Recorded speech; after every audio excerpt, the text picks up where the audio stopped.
Welcome to the Powerlifting and Power Ballads podcast, where we bring you a weekly dose of powerlifting news, tips, and training advice with a touch of 80s rock ballads. This podcast is presented by Team Roar Powerlifting, your source of the most comprehensive coaching and meet day preparation. Here are your hosts, Josh Rohr and Lara Sturm. Welcome to episode 38 of the Powerlifting and Power Ballads podcast. I'm one of your hosts, Lara Sturm. And I'm Josh Rohr. Hello, hello. Welcome. Woohoo! So just a reminder, we stream live while we record each episode every Monday at noon. Running a little late today. Sorry about that. And you can find us on Instagram Live at PL Ballads Podcast to join in on the conversation, ask us questions, interject your opinions, whatever. Also check out at Team Roar. Why do I say at? You don't really need to say that. Also check out Team Roar on Instagram for all of your powerlifting coaching needs. Yep. Before we get rolling, I want to give a big shout out to one of our Team Roar lifters. Helena Krukowski lifted this weekend. She did her first meet. She went 8 for 9 and placed second in the 69 kilo class up at the USA Powerlifting Ultimate Warrior meet in Michigan. So big congrats to her. I think she's hooked, hopefully. We'll see. Awesome. I always like to hear about people's first meets too. Yeah, I actually haven't had a chance to really talk to her in detail yet, but that is coming. So Helena, if you're listening, expect a conversation soon. And yeah, I like to get people's feedback on their first meet, because in a lot of ways it's kind of like make or break. Like if you had a great experience, a lot of people like stick with it for decades. But some people, if they're just rubbed the wrong way or just didn't have a great experience, sometimes that's it. So it's kind of unfortunate that it's almost like that first impression. Like when you meet somebody, like sometimes the first impression is like the worst possible day that person has had in like decades, and you just never talk to them again. Other times, like everything goes great and you realize that it's only downhill from there. Mm-hmm. Only downhill from there. I got a reminder on Facebook today, your memories from, 9 years ago was my first meet. 9. Really? 9 years ago today? Really? That's all. Yeah. 9 years ago today. That's awesome. That seems crazy. Like it's only been 9. It seems like it's been, in some ways it seems like it's been longer. In some ways it seems like it's not been that long. Yeah. Feels longer to me. Yeah. It feels longer to me too. Yeah. Maybe I posted the memory 9 years ago. I don't know. Yeah. I don't know. I'd have to do math. I can't do math. But then again, I think about it like, yeah, my first meet was in 2000. My first USA powerlifting meet was 2002, which is coming up on 20 years. And that seems like just the other day to me. Maybe, I don't know. So yeah, who knows? Time flies. All right. So let's get to the nitty gritty here. So we've started our top 5 albums of the 80s, Lara and I did, and we asked for people to submit their top 5 list. We actually had 4 people submit their list. So what we decided we're going to do today is list everybody's number 5 song, because I already mentioned my number 5 song. Laura's going to do hers today. Album. Oh yeah, correct. Thank you. That's why you're here. Yes. Keep you straight. That's my purpose. Wow, great. Keep us from going off the rails. Oh man. Nice. Top 5 albums. One of the many reasons you're here. Nice save. Yeah. All right. So the people that submitted their list: Ben Green, Chris Elmore, Cindy Yeager, and Stacy Metcalfe. So Ben Green, did I say song again just now? I got to get it in my head. Album. So Ben Green's number 5 album from the 80s is Roxette, Look Sharp. It's a contender. Thumbs up or down if it's a good one, Lara. I'll let you judge this. I'd say yeah.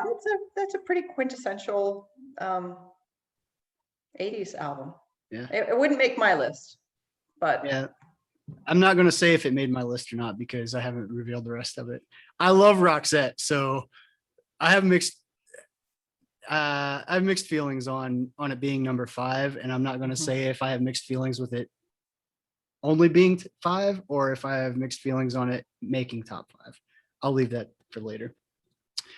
Chris Elmore, he said his number 5. Well, first of all, Elmore gave us a top 10 list. we clearly said top 5. And he also gave like 3 or 4 honorable mentions, which I get. There was a lot of great songs in the 80s, or great albums in the 80s. So I can't fault him there, but since he didn't follow instructions, I'm only going to list his number 5. I'm going to not list his 6 through 10. So number 5, he put Jane's Addiction, Nothing Shocking. Thumbs up or down on that one? Again, it wouldn't make my list. Got it. So that's a kind of a middle. That's a thumb. That's a sideways thumb. Yeah, it's a sideways thumb. Got it. Cindy Yeager, Janet Jackson, Control. It's a great album. It is a great. I had the cassette. The cassette. I had the cassette. It was epic. It wouldn't make my list too, but I'd still give it a thumbs up. It's a great album. Yeah. I'm having a hard time giving a thumbs down to any of these, although they may or may not make my list. Stacy Metcalfe, number 5 album from the 80s. Hers is Billy Idol, Rebel Yell.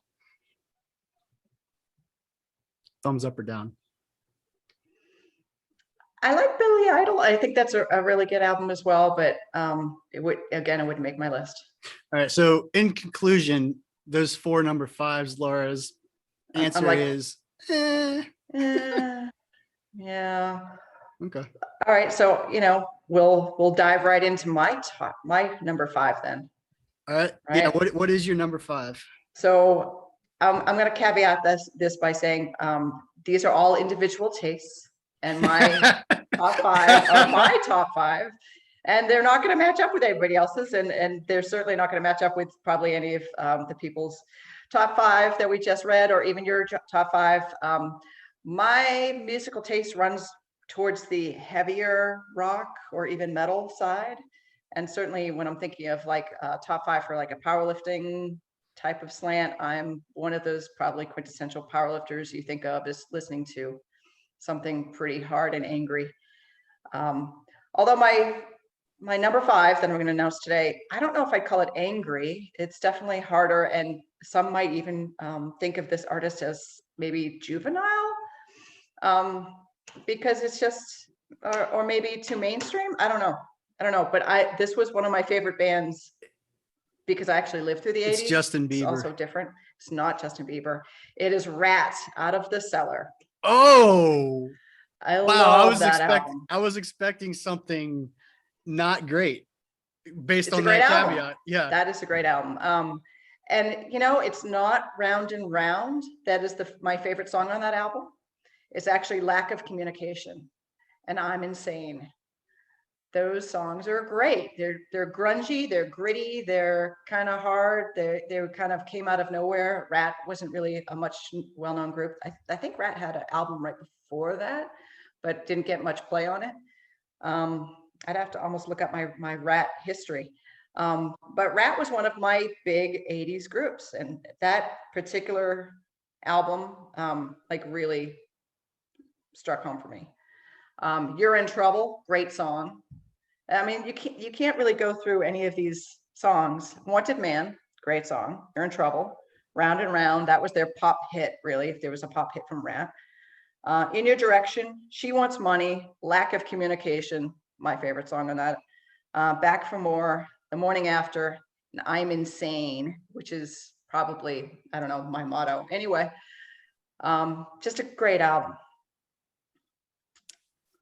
I'm a little upset that you didn't think of it. No, I thought of it. It was so I'll say this, it's not on my top 5. And as you run down the list and make your case, I'm actually second guessing my own list now. That's what happens when you see other people's lists. You're like, I know. So Back for More, that's probably my favorite song on that album. And the only reason is actually because of you, because that's the song you've had playing. Maybe it was accidental, but almost every time that you had like a heavy workout, not like heavy singles or anything, but just like a pretty hard workout, it seems like that song was always playing during your set. I don't know if that was coincidence or not. And it just got stuck in my head. And now I associate that with, well, one, I associate it with you, but 2, I always associate it with just like that energy in the, like, there was always that energy in the gym when that song was on. Yeah. I mean, that whole album's got great energy. It's fairly upbeat. But it's fairly hard. And yeah. And like you said, Round and Round. Everybody, I think that's the song everybody knows from Rat. Right. And it's a good song, but I don't think it's the best song on that album. Right. Correct. But unfortunately, that's the only one that a lot of people know. Right. And, in doing this list, I was like looking at a bunch of albums, and I found some that I really liked, but they were actually released in the 70s. Crazy. And then I had to start thinking about what were the CDs that I actually had at the gym, because I had a small stack of CDs that, so we could call upon that, because the Bluetooth wasn't always super reliable at the gym at that old stereo. So, and that one was one we had in CD. So that got on heavy rotation. Yeah. So that probably gives you a little disclaimer to you knowing what my other albums from the 80s might be. Well, you know what? So I honestly don't remember what was on CD and what wasn't anymore, because it was one of those, it wasn't that the stereo we had in the gym was one of those 5 disc changers, I think, right? I think it only had one. Did it? I swear it had. Maybe it had. I have it upstairs. Actually, I'm bringing it to my barn when I move next week. Oh yeah, the barn music. The barn. So okay, maybe I just don't remember, but I don't remember what the CDs were. So it's going to be more of a surprise for me to get the rest of your list. Yeah. Man, that's a great album. So I give that 2 thumbs up. Glad you approve. I do approve. Your little caveat really threw me for a loop there, because I'm like, she's about to list some obscure, like something that I don't really know, but that I agree. I think that's a great album. Yeah, it's a good one. Great for lifting too. Yeah. I mean, enough said. So what is the barn? You want to tell everybody what's happening? So I'm moving in a week, like literally a week, and we're moving up to the country, like an hour north of where we are now, which is outside of Atlanta. And we're going to have a small house with a large barn, and Dan will have a large detached garage with a kind of a work room in there. And that's where we're going to be setting up our competition rack. And so we'll have a outside workout area, and 10 acres of land with a pond, and country living. That's awesome. So that also means that you're not going to be on the podcast next week, right? Next week I will not be here because I'll be busy tearing my hair out with moving. Yeah. So that being said, I'm going to be by myself, which is never good. So I'll throw out the invitation to any of those 4 people, or anybody else for that matter, that submits their top 5 80s albums via Instagram, to join us next week on the episode. Well, join me next week on the episode. Also, just be prepared to kind of be in charge and keep things on track if you join us. Take my place and help Josh out, keep him straight. Yeah. And be prepared to defend your position. Yes, exactly. So everybody that's throwing out your, like, obviously Lara gave the kind of half thumbs up, half thumbs down to everybody's number 5 song. So album. Feel free to album. Why do I keep saying song? So feel free to come on the episode next week and defend your song list. I mean, isn't that a great invitation just to become a podcast host? Hey, not just our loyal listener, but hey, anybody, come on, let's go. Yeah. Anybody that can submit a legit. So let me say this. If you submit just a terrible list, I'm not going to invite you on. It's gotta actually be pretty good. And it has to be from the 80s. It has to be from the 80s. And there's a couple going down the list here. There's a couple. I'm not going to say any more about those. We'll wait till we get through a few more. So each week we'll go through, like next week we'll hit number 4 of everybody. I'll give you my number 4. But yeah. There's some good albums on here on these lists. But yes, I still think I gotta say Chris Elmore's number 4. Oh, that should have made my list. Yeah, you're right. I'm looking at it right now. Yeah, boy. So we'll leave that till next week. The reveal. Shoulda, woulda, coulda. So yeah, his number 4 should have made your list, and your number 5 should have probably made my list. Yep. So there was an album that I really wanted to get in there, but when I looked at it, it wasn't actually released in any of the 80s. I think it was 78. Pink Floyd, The Wall. Oh yeah. Whoa. Right? That's a good one. That was so yeah, 80s there's to a me, lot, but there's a lot that are, no. there's a lot of those real late 70s that Mm. you think are like, those are the ones that pop into your head and you're like, wait a minute, that's not technically the 80s. Yeah. So, Crazy. yeah. Cool. There you go. So we're going to move into, let me scroll on down, our powerlifting situation. Here's a tough one. This is a good situation. I like this one. So you come across a magic lamp. Inside is a powerlifting genie. This powerlifting genie is jacked, by the way, of course. The genie grants you 3 wishes, but they have to pertain to powerlifting. So, because of course it's a powerlifting genie, they have to be powerlifting. So what are your three wishes? Oof. This, I'm going to list 3 things, but I don't think these would be my actual 3. So if it was on the spot, these would be the first 3 that come to my mind. Number 1 is to have only 2 federations. USA Powerlifting is the drug-free one, and then somebody else is the non-drug tested one. I think there is too many federations that waters down the competition, and everybody claiming to be a national or world champion when they've never competed head to head. And there's differences. I'm going to go on a little gripe here, but that's okay. There's differences in equipment. Like, some organizations use a deadlift bar, a monolift, things like that. Those are big deals because it changes the dynamic of, for example, just use, like, if I were to deadlift on a deadlift bar, I literally can deadlift about 50 pounds more on a deadlift bar, literally 50 pounds. And that doesn't sound like I guess depends on how you look at it. It is a freaking lot. It's a lot of weight. So, a lot of people like that because it inflates their numbers a little bit. So if everybody's using a deadlift bar, then it's a level playing field. But USA Powerlifting uses the same bar for everything. They don't use a deadlift bar. So people that are pulling, 700-800 pounds on a straight bar and people that are pulling 700-800 pounds on a deadlift bar are not equal. Like, that's not equal. Mm. Like, it sounds equal number wise, but the people pulling on a deadlift bar are not as good as not as good of a deadlifter as the people pulling on a straight bar. And that, I think people in general, people look at numbers, and, another thing. All right. I got a lot to say on this one. Thanks for asking. Rant alert. Yeah. So the 24-hour weigh-in thing, there's a big difference in your weight class, when you get 24 hours to make weight versus USA Powerlifting, you have 2 hours, right?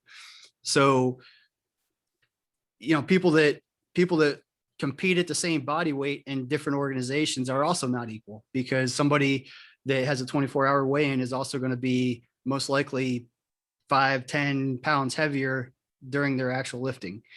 And that's a big, asterisk. I just don't get the point of it. Like, in my opinion, is powerlifting, it's a competition. Like, why do you go somewhere where you can, earn a makeshift title when you haven't really competed against the best? And that's my gripe with it. So anyway, to answer your question, that would be one. Like, everybody that's drug free competes USA Powerlifting, compete head to head. If you're top 10, you're still a badass. Like, but you don't get the artificial title of being a national champion just because you didn't compete against those other top 9 lifters, right? Boy, I might have ruffled some feathers on that one. But that's how I feel. I just think that, I don't know. I don't get why there has to be all these little variations and all these little asterisks to be just show up and compete against everybody else. If you show up to a meet and you get 30th place in your weight class, great. Take pride in being 30th. Like, don't avoid those top 30 people so you can, when you're whatever somewhere else. Like, show up and compete. Like, anyway, thanks for asking. My second wish would be to get into the Olympics.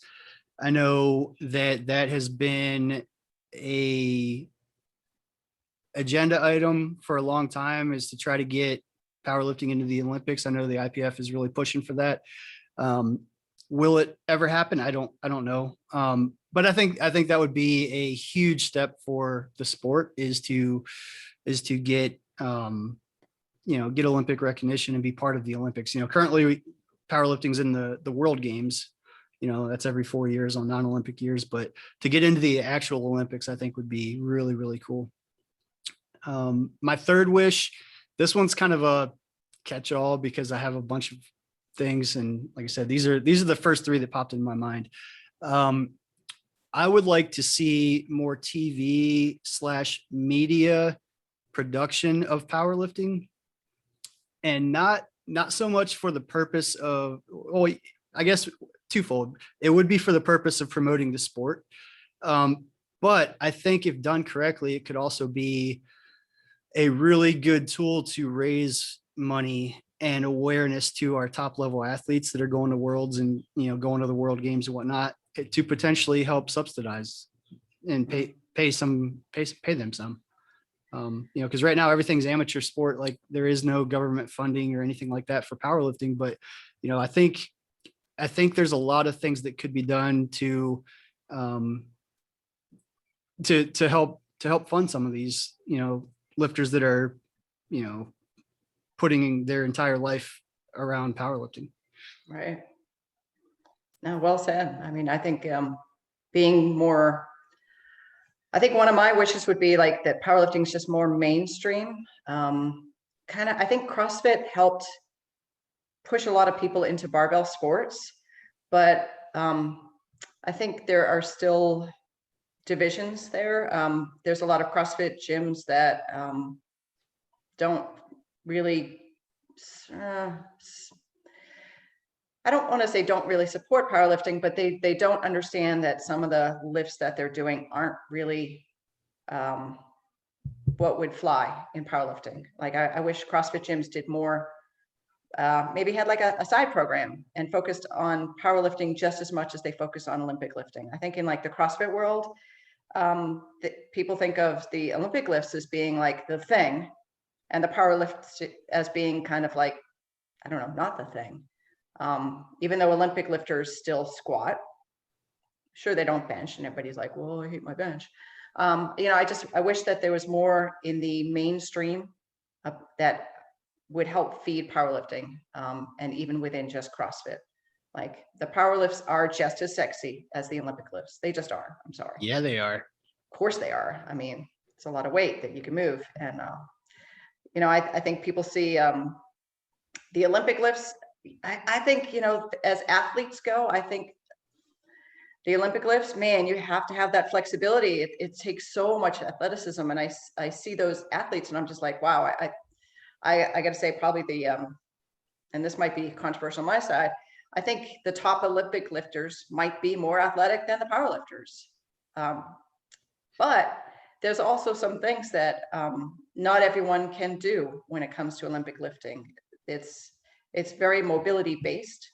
So I think more people could get into powerlifting if we were looking at just like, physiques that do well based on, reality, what they should really be pursuing. I think a lot of people still pursue getting their Olympic lifts better, where in reality, they're probably a little bit more suited for powerlifting. So just kind of being a little bit more mainstream, I think would be great. I think being in the Olympics would be so cool, because that would also help make it more mainstream. And I had another one and it's gone now, my head, because I can't write down on this little itinerary. Won't let me. There was one that I really was very stoked about when I heard that USA Powerlifting was doing it was the classic thing. Having powerlifting, not having to wear a squat suit, just getting to wear knee wraps, I think is amazing. And if it didn't exist already, I would use my powerlifting Genie to do that. Yeah. Just Well, I it does really like that exist, idea. so that would be a wasted wish. Wrong. That's what you're saying. So that's a wrong answer. Wrong. You could always, use those powerlifting wishes to just say, I want a 1,000-pound deadlift, which just seems really obvious, but yet awesome. See, if we were to go with that, I would make, so if I were to do like a selfish wish like that and say, I want a 1,000-pound deadlift, I would actually say, I want my total to go up 50 kilos every year for the next 30 years, because that covers multiple aspects of it. That covers, continual improvement. And that also basically ensures that you're going to be healthy. Right. Right. So it kind of covers two different things. And it's also going to pretty much, 50 kilos over 30 years. I mean, what is that? That's a lot. Yeah, that's a lot. Probably more than an ant would be able to lift it. Yeah. I mean, that's unrealistic, but that would essentially make sure that you are, when all said and done, the best power lifter that ever lived. Right. Very crafty. And you've got to do it over a long span of time. But that wasn't one of my 3 wishes, because I went the non-selfish route. You're welcome, everybody. Woohoo. All right. So we're going to move into the new lifter tip. So the tip is, I like this one, don't take your first meet too seriously. Take time to enjoy it and experience it to the fullest. Don't forget that you're doing this because you love it. Yep. So agreed. But if it's your first meet, you may not know that you love it yet. That's true. But if you take it too seriously and hate it, then you never get a chance to love it. True story. I always used to like to go to the Special Olympics meets, because the athletes never seem to have the big ego that you see at a lot of other meets. And I really felt like the athletes there were very much into competing because they loved to lift. Yep. And it was so amazing. And I kind of wish that you just see that type of energy and they love watching everybody else lift too. So like I mean, everybody, yeah, it's super cool. If you've never been to a Special Olympics, well, not just powerlifting meet, any Special Olympics event, sport. Like it's super awesome. So everybody's so supportive, and it's really great.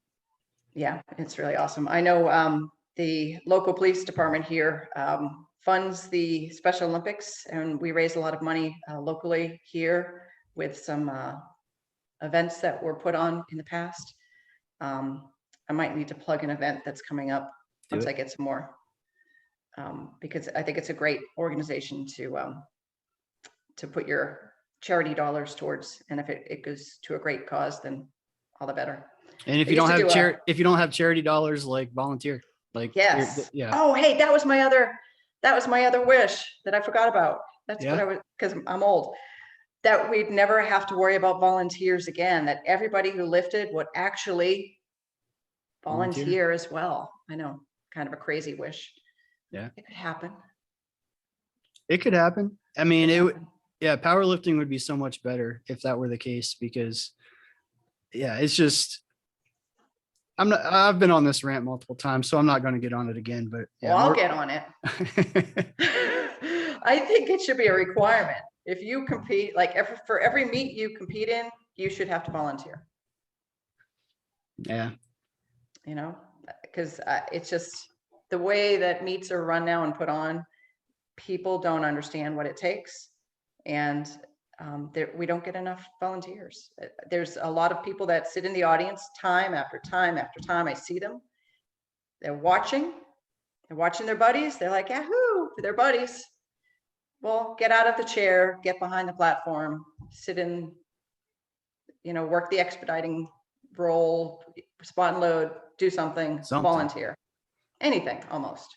Do something. Help with registration, and then go watch your buddy lift. Yeah. Boy, that would be amazing. Yeah, that would be something if that was never, I mean, I just think I just think that you could do, like, meet directors could do so much more if they had people. Like, I think a lot of meet directors want to do more cool things, but it just takes people. Like, if you're running a meet, Lara, like, you can't be the DJ. You can't also be refereeing. You can't also be spotting loading. You can't also be doing registration. Oh, don't forget, you also got to be like answering questions when people ask, all these things take people, take bodies, like, right. And a lot of people the trash is overflowing in the bathroom. Yeah. What right. do they call the meet director? Hey, shitter's full. Oh my gosh. How many times have we got that one? Oh, wow. Yeah, there's one responsibility that happens in a meet that the meet director has to deal with. It's dealing with the bathrooms, just making sure, yes, the bathrooms, that's how I say it, that they're operational at all times. Yeah. Wow. That's a big one. It shouldn't be, though, right? That should just be we have somebody to take care of that, but no. Yeah, but I will say this, first-time volunteer is probably not going to want to get put on toilet duty. That is true. That's a good way to make them not come back. Might be. Yeah, there's that. Hey, thanks for signing up to volunteer. Here's your plunger. You're going to need the extra toilet paper rolls, and go. We prefer to call it the house manager. Yeah, it's sexier that way. But like, cat's out of the bag now. Yeah, sorry, rats. But like at every meet, and I have to also caveat this with, I'm not currently volunteering for meets. I'm not vaccinated. I'm not feeling comfortable to do that. Maybe once I am, I'll be comfortable going into a meet where there's a room of people that much. But so I'll give people a pass on that a little bit. But back when I was running meets and volunteering a lot, you'd see the same 15 people running every single meet in Georgia. Yep. So maybe that's changed now. No, I haven't seen much change. So that being said, like, props to those 15 people that are continually, I mean, they're literally the only reason that the meets are happening. Yes. All right. We should dedicate a whole episode to them and have some of those people come on and talk about what they need to do. That's a great idea. We should have a volunteer episode. Yes. I like that. We're going to make that happen. Yep. That is going to happen. I like that. Okay. So anyway, I think we'll call it a good episode day. We'll call it a day. Done. All right. It was doing really good right up to that point. Anyway, we're going to call it quits for today, but don't forget to follow us on Instagram at PL Ballads Podcast. And if you have any questions, topics, concerns, shoot us an email, plballadspodcast@gmail.com. We are looking for your top 5 80s albums. Send them our way. We'll list them on our Instagram and mention you on our next episode. And maybe you could be a host. And maybe you can run this thing next week or the week after if Lara's not here. So on that note, we'll catch you guys all later. Have a good one. Bye now. Thank you so much for listening. If you enjoyed today's episode of the Powerlifting and Power Ballads podcast, please remember to subscribe and share it with your friends.